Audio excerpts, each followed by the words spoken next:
I want to welcome all of you to our Architect of Change conversation. These are conversations with people who are architects of change. Those are people who see problems in our community, in our culture, in our country. They step forward and offer solutions. And this woman, Anne Marie Slaughter, I know all of you have read a little bit about her, so I'm not going to spend a lot of time going through her resume, but I do want to talk about the book she's just written, which is causing so much conversation all across the country, and how it impacts our lives here in Los Angeles, whether we're stay-at-home moms, whether we're part-time workers, whether we're event coordinators, whether we're full-time, whether we're taking care of parents, children, whatever.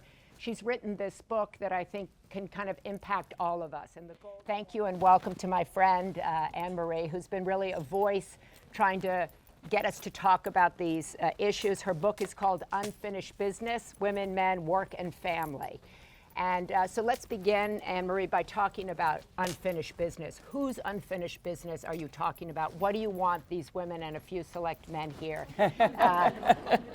Because that's also really part of her goal is to get men and women in this discussion together. So unfinished business, what does that mean? So unfinished business is the unfinished business of the women's movement, but I prefer to think of it as the unfinished business of getting us to real full equality between men and women. So it's all of us, and it is definitely men as much as it is women, because part of my argument is we've kind of made a halfway revolution where we've liberated women to do all sorts of fabulous stuff, but men are still stuck in their traditional roles, and that doesn't really quite work. So if we're going to do this, it's all of us. And the other thing to say is we got to move this conversation beyond wealthy white women, and I am a wealthy white woman, but it's got to be all women, right? It's got to be not, there are too few women at the top, and we all know about that, but there are also far too many women at the bottom, and that is because